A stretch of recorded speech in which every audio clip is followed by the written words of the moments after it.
ილამშვიდობის მოგესალმებით კიდევ ერთხელ და ვაგრძელებთ საუბარს ისევ იმ თემაზე, რაზეც აქამდე საუბრობდით, ხო, თათა? კი, ქართული კვება და ქართული სუფრა ერთ-ერთი მთავარი თემა არის ხოლმე დღესასწაულების შემდეგ, ამიტომაც ვისთან თუ არ უნდა ვისაუბროთ დალილ სატავასთან ერთად, გასტრონომიული კულტურის მკვლევარი არის ჩვენი გადაცემის სტუმარი, არაერთხელ ყოფილიყართ ჩვენთან ერთად, დიდი მადლობა ამისათვის. აღდგომა და აღდგომის შემდგომი პერიოდი ქართულ გასტრონომიაში და ასევე საინტერესო და შევახსენოთ ერთმანეთს ზოგადად, როგორ შეიქმნა ქართული ტრადიციული სუფრა დღესასწაულების მიხედვით საინტერესო იქნება და უბრალოდ ამის დრო გვაქვს. ამიტომ მხოლოდ აღდგომო სუფრასთან დაკავშირებით შეგვიძლია ვისაუბროთ, რაც არის წარმოდგენილი ჩვენ სუფრაზე, როგორ მოხდა ზოგადად ამ ყველაფრის ესე ერთად თავმოყრა და რამ განაპირობა თუნდაც ჩაქაფული რომ არის, ასე რომ ვთქვათ, თავარი კერძი პერიოდიდან გამომდინარე, მაგას ეს დეტალები ჩვენთვის საინტერესოა.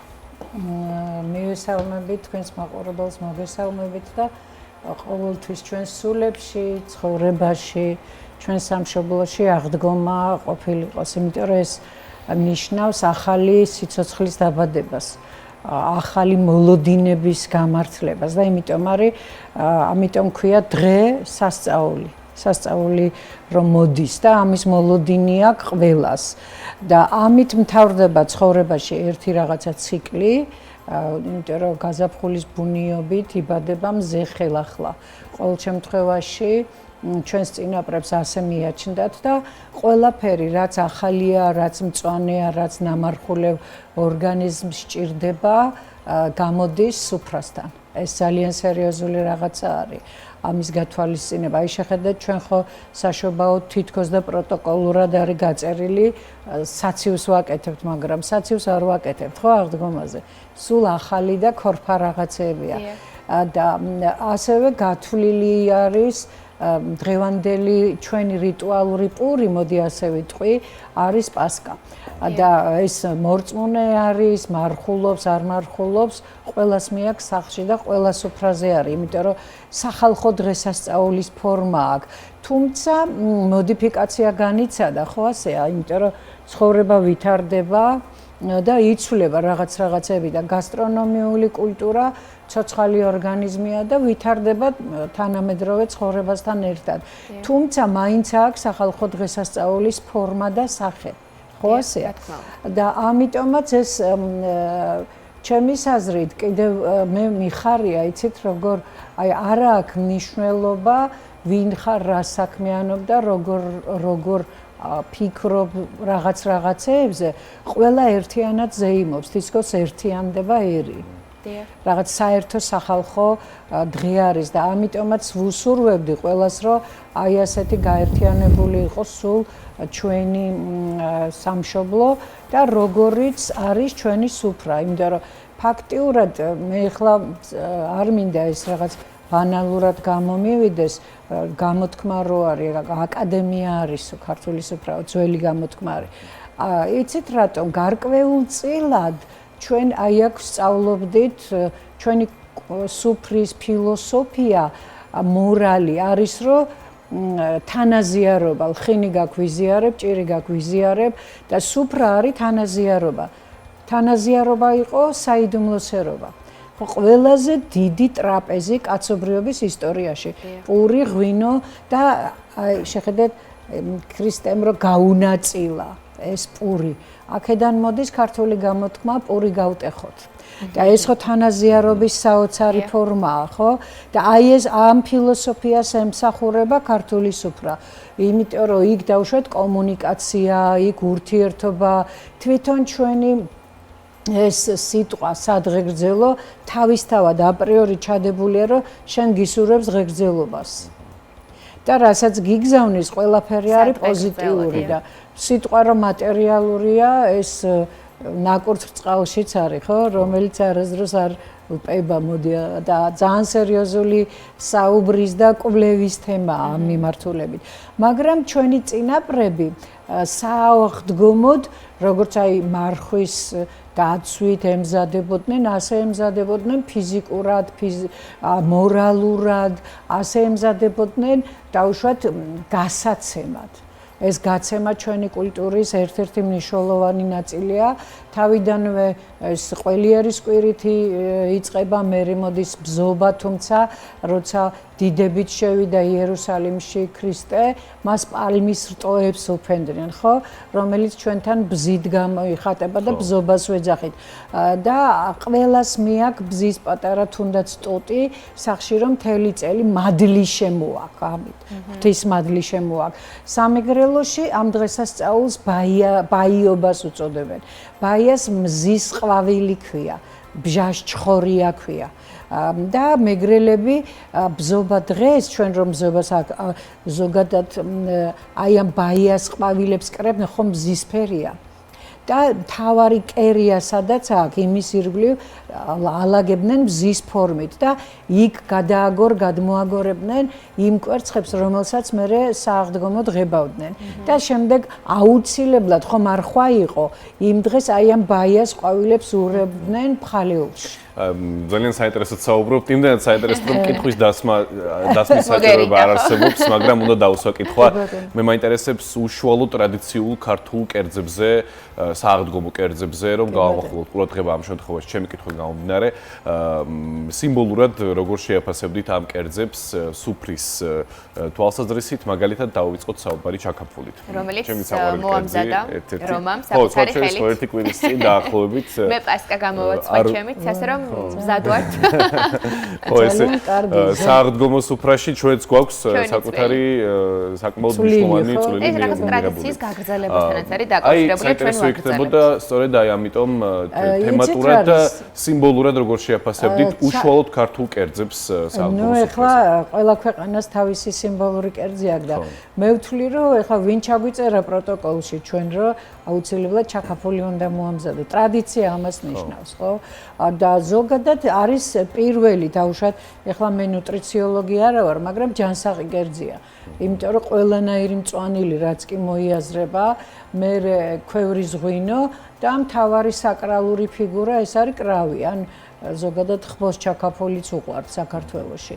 და ერთ-ერთი მნიშვნელოვანი კერძია, ადრე იყო მაგალითად ტკბილი პურები, ტკბილი პურის კვერები, მაგალითად სამეგრელოში ჯერ კიდევ ლამბერტისა აქვს აღწერილი, რომც მოიტანო პურიო მაინც არ შეჭამს მეგრელიო და სააღდგომოდ ყოველთვის ცხებოდა ტკბილი პურის კვერები. ეს ნაზუქის მსგავსი იყო? დაახლოებით ალბათ. სავარაუდოდ, იმიტომ რომ ზოგადად ასეთი ინფორმაციების მოძიებისას რეცეპტს ვერსად ვერ იპოვი. იგივე დავუშვათ რაჭაში ცხებოდა განატეხი პურები, რომელიც ბოსელშიც კი შექონდათ, თუ ისა სვანეთში ლემზირები ცხებოდა, ხო? და ყველა რეგიონი ასე ვთქვათ, საკრალურ პურს აცხობდა. პური არის ზოგადად არა მარტო ქართული, არამედ ზოგად საკაცობრიო საკრალური პროდუქტი და ჩვენთან განსაკუთრებულად საკულტოა. და ჩვენ ახლა იუნესკომაც დაგვიდასტურა, ხო? რომ პურის სამშობლო ვართ და 5 არაჩვეულებრივი ენდემური ჯიში გვაქვს ხორბლის. და ამიტომაც შეხედეთ ნადიმს და წვეულებას ჩვენ ვეძახით პურობას. და ძუნწ ადამიანს პურა ძვირს ვეძახით. კეთილ და ალალ ადამიანს პურღვინიანს ვეძახით. ყველაფერი დაკავშირებული არის პურთან. ამიტომაც არის რომ აი ჩვენი არსობის თუ ჩვენს ლოცვაში მთავარი ის არის და შეხედეთ აღდგომიდან კვირაცხოვლობამდე აღსავლის კარებთან დევს პურები, რომელიც მერე კვირაცხოვლობას მორწმუნეებს ურიგდებათ და მთელი წელი შეიძლება ქონდეს შენახული გაჭირვების, ავადმყოფობის, რაღაც მძიმე სიტუაციების დროს ამას მიირთმევენ. აუცილებელი პირობა რასაკვირველია ეს არის სააღდგომო კვერცხი და მერე ყველაფერი რაც ხსნილს ემსახურება და სიუხვე არის კიდევ მნიშვნელოვანი. იმიტომ რომ თითქოს ახალი ცხოვრება იწყება და შენ როგორ შეეგებები რა სიუხვით. შეეგებები, ანუ რაც კიდევ მადლის გადმოსვლის ამბავია, რომ შენი ჯალაბობა, ანუ ფანია, რასაც ქვია, ხო? იყოს ძალიან ბარაქიანი, იმიტომ რომ პურღვინო თუ არ მოაკვდება და საკვები ეს სიჯანსაღის ერთ-ერთი განმაპირობებელი ფაქტორია და რასაკვირველია იმ დღეს იხსნებოდა საზედა შექვევრებით დასავლეთში სამეგრელოში ლახოც ეძახიან იმიტომ რომ ზედაშე მარტო ღვინო კი არ იყო ყველაფერი მაგალითად რითაც აი საღდგომო პურებს აწყობდნენ ის ფქვილი შენახული ჰქონდათ სპეციალურად და იმ დღეს ამ დღეებში მაგალითად ხმაური გულისწყრომა არ იყო ორშაბათს გადიოდნენ საფლავზე მაგრამ კომუნისტების დროს ხო სამუშაო დღე იყო და იკრძალებოდა ბევრი რაღაცა და კვირას დაიწყო ქართველმა ზოგადად საფლავზე გასვლა თორე ეს დღე პრინციპში საფლავზე იმიტომ მიდიოდნენ ყოველთვის რომ მიელოცათ ეხარებინათ აღდგომა მაგრამ ცოცხლების დღე თითქლება მაინც უფრო და ერთი კვირის მერე უნდა გავიდეთ წესით მაგრამ ვერ ვიცმენთ ხოლმე და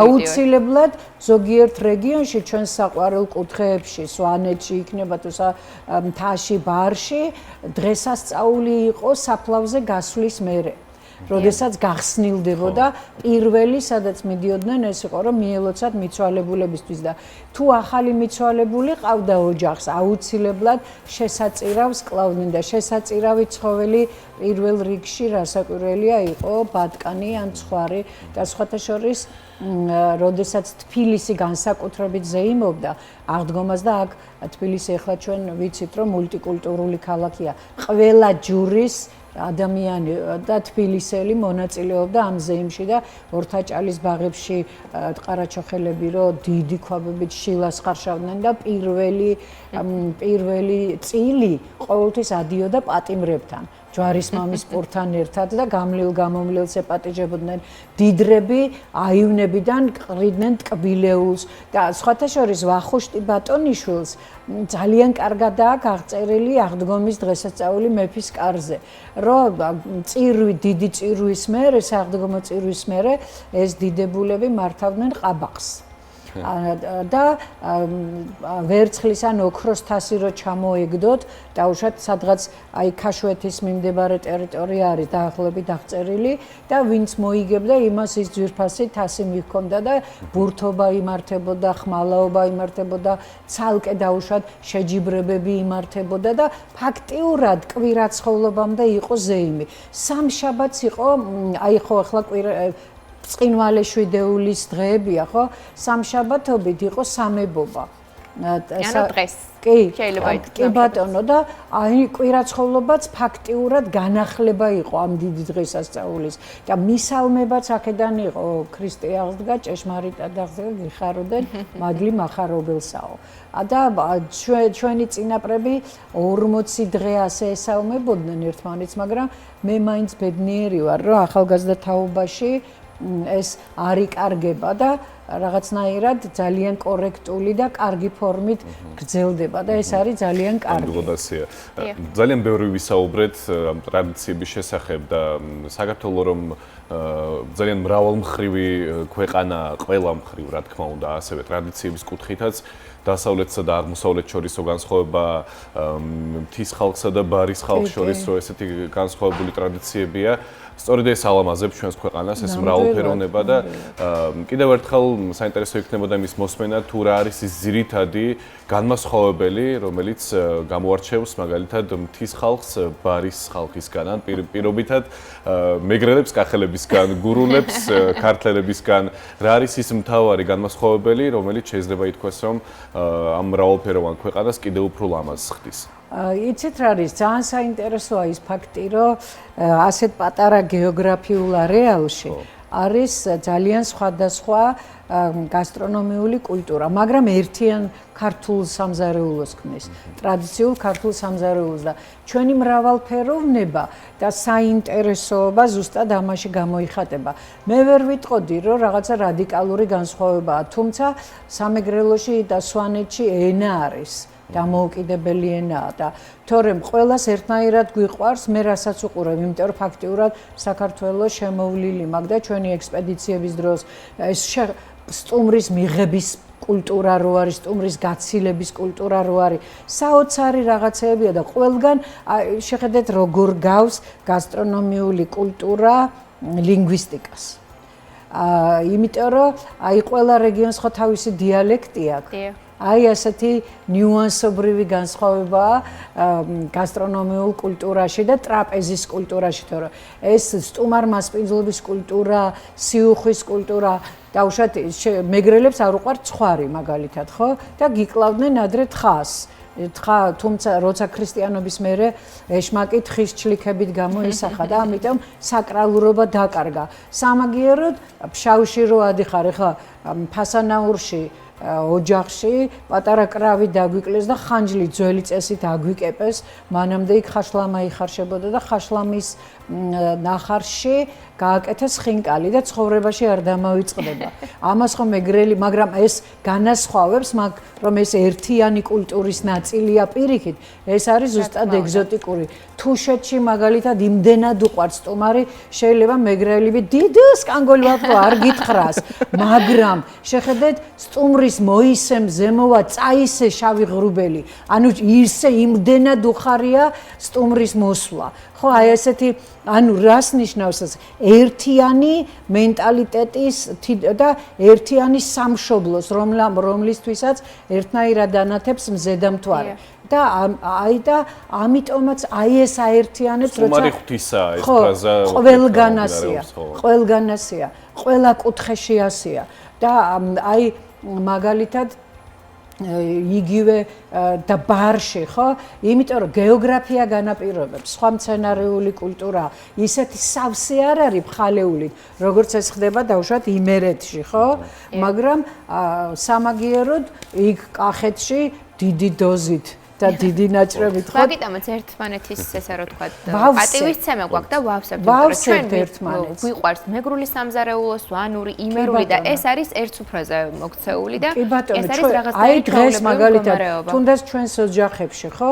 აუცილებლად იყო ვიღაც სააღდგომო გოჭი, აუცილებლად იყო ჩაკაფული, ახლა მე მაგალითად ძალიან დიდ ხანს გვიან ვისწავლე ჩაკაფულის კულტურა, იმიტომ რომ ჩემს ბავშვობაში დასავლეთში ეს არ იცოდნენ.